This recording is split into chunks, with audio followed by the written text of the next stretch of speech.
നമസ്കാരം. റാഫ്റ്റോക്ക് ഫുട്ബോളിലേക്ക് ഏവർക്കും സ്വാഗതം. കോൺകാഫ് ചാമ്പ്യൻസ് കപ്പിൻ്റെ സെമി ഫൈനലിലേക്ക് ഇന്റർ മയാമി കടന്നുപോയിരിക്കുന്നു. കോൺകാഫ് ചാമ്പ്യൻസ് കപ്പ് ആ മേഖലയിലെ ചാമ്പ്യൻസ് ലീഗിന് തുല്യമായ ടൂർണമെൻ്റാണ്. ആദ്യപാദ മത്സരം ഏകപക്ഷീയമായ ഒരു ഗോളിന് ഇന്റർ മയാമി തോറ്റിരുന്നു. അന്ന് റഫറി LAFCയുടെ താരത്തിന് റെഡ് കാർഡ് കൊടുക്കാത്തൊക്കെ വലിയ വിവാദമായിരുന്നല്ലോ. ഇവ രണ്ടാം പാദ മത്സരത്തിൽ 3-1 വിജയം മയാമി നേടുമ്പോഴും റഫറിയുടെ ചില കളികൾ ഉണ്ടായിരുന്നു. 2 ഉറപ്പിച്ച ഗോളുകൾ ഡിസലവ് ചെയ്തത്, അങ്ങനെയൊക്കെയുള്ള ചില സംഭവവികാസങ്ങൾ ഉണ്ടായി. എന്നാലും പക്ഷേ മെസ്സി മാജിക്കിൽ ഒടുവിൽ ഇന്റർ മയാമി വിജയിച്ച് കയറുകയായിരുന്നു. 3-1 വിജയമാണ് അവർ നേടിയത്. കളിയിൽ ലിയോ മെസ്സിയും ലൂയിസ് സുവാരസും ചേർന്നുകൊണ്ടാണ് മയാമിയുടെ മുന്നേറ്റങ്ങൾ നയിച്ചത്.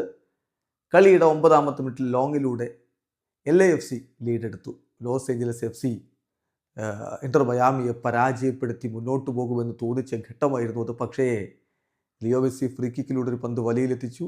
എന്നാൽ ആ റഫറി അത് എതിർ താരങ്ങളുടെ പ്രൊട്ടസ്റ്റൊക്കെ നടന്നപ്പോൾ ഡിസലവ് ചെയ്തു.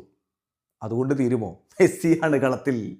മനോഹരമായ നീക്കത്തിനൊടുവിൽ കിടിലൻ ഫിനിഷിങ്ങിലൂടെ 35ാമത്തെ മിനിറ്റിൽ അദ്ദേഹം മയാമിക്ക് വേണ്ടി ഗോൾ നേടിക്കൊടുത്തു. പിന്നാലെ മത്സരത്തിൻ്റെ രണ്ടാം പകുതിയിൽ മെസ്സിയുടെ അസിസ്റ്റിൽ നിന്ന് നോവലൻ്റെ ഗോൾ പിറക്കുന്നു. ഒടുവിൽ പെനാൽറ്റി ലഭിക്കുന്നു. കളിയുടെ 84ാമത്തെ മിനിറ്റിൽ മെസ്സി പെനാൽറ്റിയിലൂടെ അടുത്ത ഗോൾ കൂടി നേടുന്നു. അതിനിടയ്ക്ക് സുവാരസിൻ്റെ ഒരു ഗോള് ഓഫ് സൈഡ് എന്ന് വിധിച്ചുകൊണ്ട് ഇല്ലാതെയാക്കിയിരുന്നു.